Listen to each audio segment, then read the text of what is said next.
WNBA and the Indiana Fever did not want people to know that Caitlin Clark was going to be out for the season. I can tell you, from the very day that they decided to let that go public, everything has dropped off a cliff.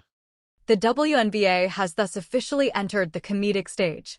After ticket sales plummet and ratings plummet, the Indiana Fever are abruptly asked, let's say coerced, to play in Atlanta, due to Caitlin Clark's absence.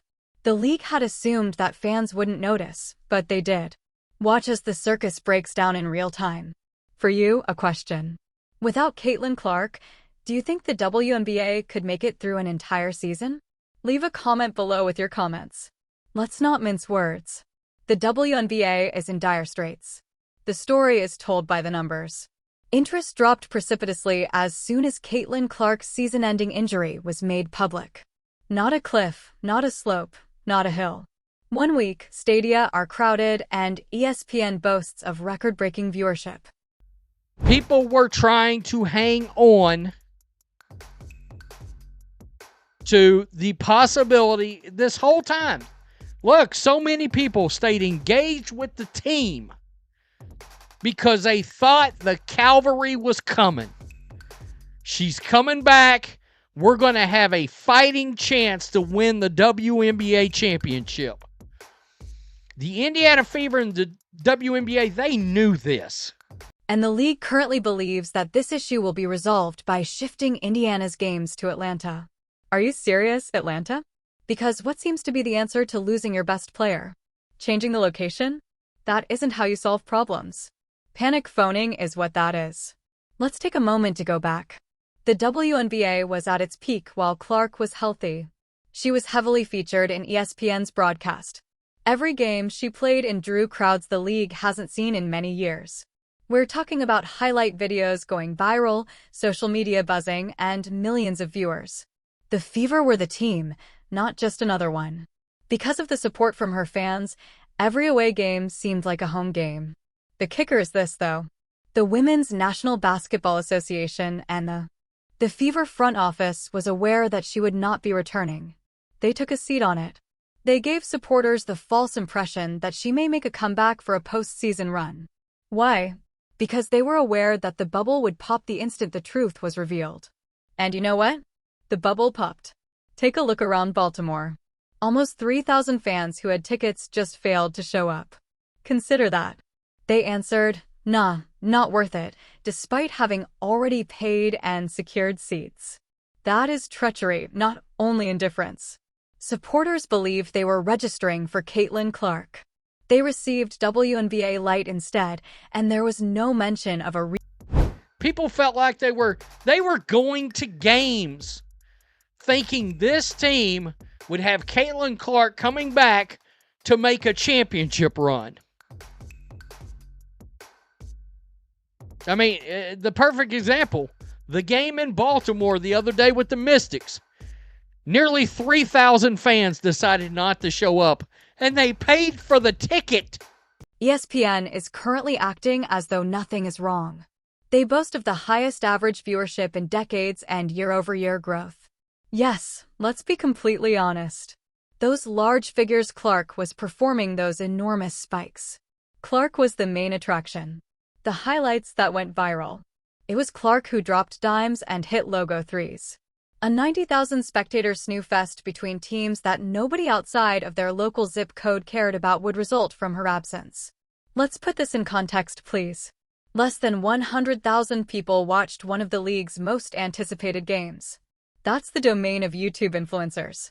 Heck, attendance at certain high school state championship games is higher. Despite this, the league wants to act as though nothing is wrong. Warning, the sky is falling. But before Caitlin Clark's season-ending injury, WNBA tickets were averaging $89. The moment she went down, price crashed nearly 30%, plummeting to $62 a seat. That's kind of crazy. And there's a lot of reasons for this, but obviously the biggest reason is Caitlin Clark. Caitlin Clark literally being out, and again, she's only on one team, but very big chunk of the total attendance in WNBA is from the Indiana Fever. Kathy Angelbert's greatest nightmare is this one. She placed a wager that the WNBA might have more players than just one.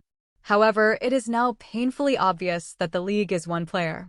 Without Clark, there would be no excitement, no trend, and no casual mention of the WNBA. And now for the most absurd part. Indiana Fever games will now be held in Atlanta. Yes, since nothing says more clearly than we believe in the strength of our league than displacing a team in order to extract additional ticket sales in a different area. Do they really believe that without Clark, Atlanta fans will suddenly become interested in Indiana? Do they hand out? Offering complimentary hot dogs for every seat? The calculations don't add up. By the way, this is nothing new. This is nothing new to us. Do you recall the NBA's attempt to support specific markets for TV deals, regardless of whether fans were interested? The same thing that backfired then is backfiring now. Demand cannot be faked. Either fans care or they don't.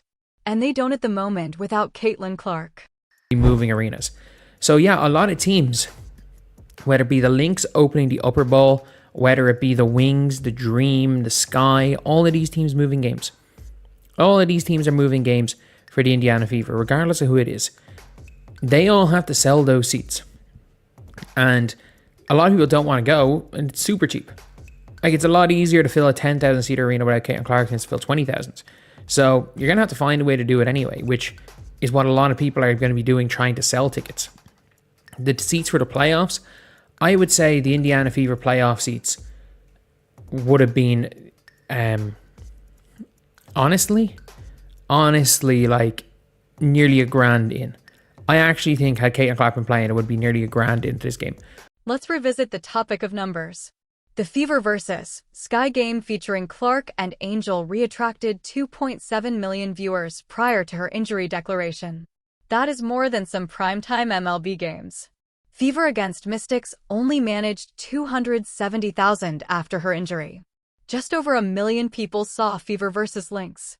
Additionally, so-called huge markets like Vegas and New York aren't making any progress. A'ja Wilson is undoubtedly a baller. However, it is the unpleasant reality if the casual fan is unaware or unconcerned. And who is more knowledgeable about this than everyone else? The participants. Don't assume that they haven't noticed the empty venues, the abrupt online stillness, or the fact that ESPN doesn't emphasize their points as much. Angel Rhee is half playing, half checking out, and partly pouting out here. Teams are making fun of Clark, but they realize deep down that his presence makes their checks appear larger. Those checks get smaller without her. The bottom line is as follows.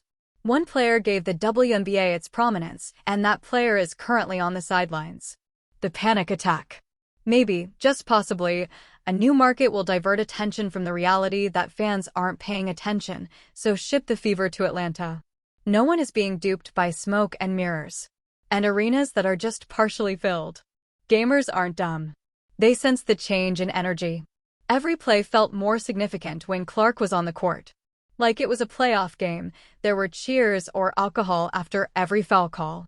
Sneakers squeaks are now audible above the atmosphere is not that. That silence is awkward. Consider the case of Angel Rhee. She is either protesting her minutes, sitting out for tightness, or said to be dissatisfied with her team the week after she is the next face of the league and the media darling. The crazy thing is that very few people outside of the devoted WNBA Twitter community are even interested. Because this is the unsettling reality. Fans didn't watch the remainder of the soap opera.